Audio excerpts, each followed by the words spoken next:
What's up guys, cejaman back with another figure review from DC Collectibles. We're going to be taking a look at the Infinite Crisis figure number 1. We already looked at figure number 2, which was Harley Quinn, which I absolutely loved. Check out that video guys. Today we're going to be taking a look at the Atomic Green Lantern. Very, very cool figure right here, man. You can see he's got this oversized arm, and these figures are almost like statues. The articulation that I saw in Harley Quinn, it wasn't much, and looks like it's going to be the same with this figure right here. Let me adjust the camera. The box is almost the same as Harley Quinn's. Is a little bigger. You can see right here on the side, there's nothing really there. It does read Green Lantern on the side, right there on the window. At the bottom, it does read Infinite Crisis. It's got a little bit of green there. DC Collectibles. Really cool artwork right there of the Green Lantern right there. And then you got the box here, a figure number 1. Right there on the back, there's the other, both figures right here side by side. And then there's a closer look right there of Atomic Green Lantern, which is sculpted by Derek Miller. Very awesome artwork right there on the top. Infinite Crisis. Let's take this bad boy out of the package. Stay tuned, guys. Guys, so here is Green Lantern outside of the packaging. This is an amazing figure. It's just, the way it looks is just super, super cool. Also, I love the way the plastic smells on this figure. It has this like really like smell, this smell that just reminded me as like a child. But getting a quick little look here, and when I say as a child, just reminded me of the figures I used to open up as a kid. Had that smell to it. But there is the figure, a quick little 360 look. Very, very cool. Let's take a closer look at Green Lantern. Alright, so the only real accessory that you do get with this figure is the base. So you can see right here, he does come with the base, similar to Harley Quinn's. If not, it's the same thing as far as the design goes. The only thing is that this one is green, so it's a plastic right here. Very cool though, very, very cool. It's always nice to have a base. Now here is Green Lantern. This, again, you don't get any other accessories other than the figure and the base. So looking at the face right here, you can see some of that energy right there on the, coming out of his eyes. Very, very nice head sculpt. Again, a little bit of problems with the paint on the mouth, almost similar to Harley Quinn, but not as bad. The hair is sculpted very nice. You can see right there, it's kind of like, back a little bit, like slip back. But that head sculpt and the, the energy coming from the eyes look really cool. You can also see some of it right there on the chest, and it's going down like through the bodies and everything. You can see very, very ripped Green Lantern. The jacket is sculpted. It's not really a soft material. It's all, like pretty rough. And you got his jacket right here. It's got a bunch of little metals and stuff on there. A few little pins. There's the fur part around the collar. Very, very nice. Here's the back of the jacket. You got some more of that green energy and plus a little plane right there. It's got a little bandana wrapped around the left upper arm.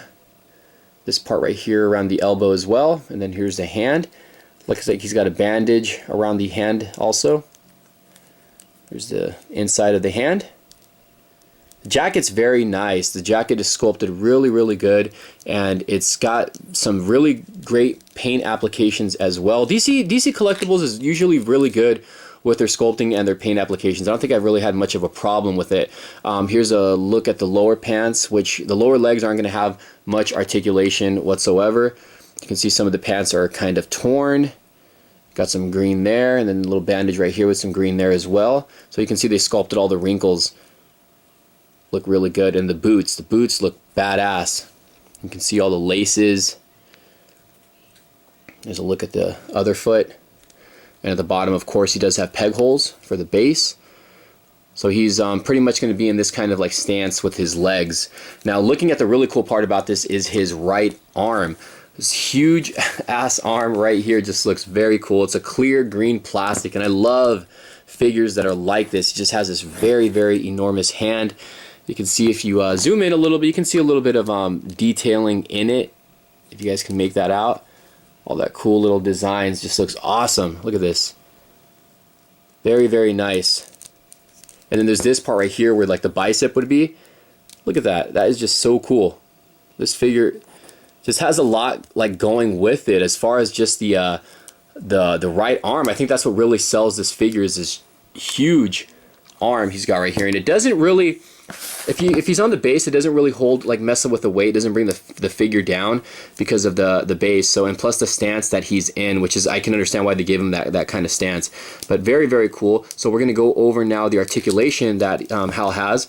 The head can rotate. This one does go up and down in the head sculpt. Very cool. The left arm doesn't go in and out. It goes forward and back. He's got rotation at the lower arm. He has a bend at the bicep. The wrist can rotate and doesn't go in and out, or the hand I should say.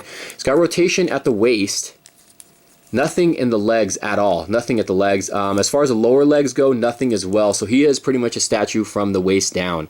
The right arm, the big arm here, you can get the arm to go in and out, or forward and back, I'm sorry. It does go in and out, surprisingly. I didn't think it was going to. So it does have a ball joint right there, very nice. Does it have a bend at the bicep? Ooh, I don't know. It kind of looks like it would. But, oh, it does.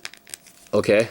I don't want to break it, but it kind of looks like he has a little bit of a bend in the bicep. There you go.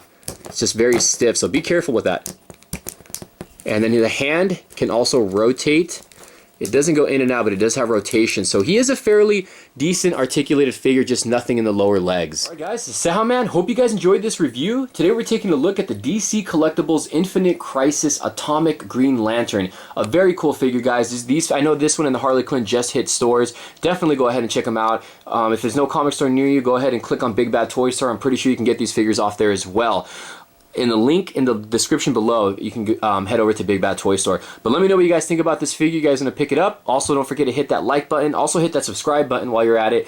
Make sure to also share my videos. And yeah, follow me on Instagram and on Facebook. We'll see you guys later. Thanks for watching, guys. Have a good one.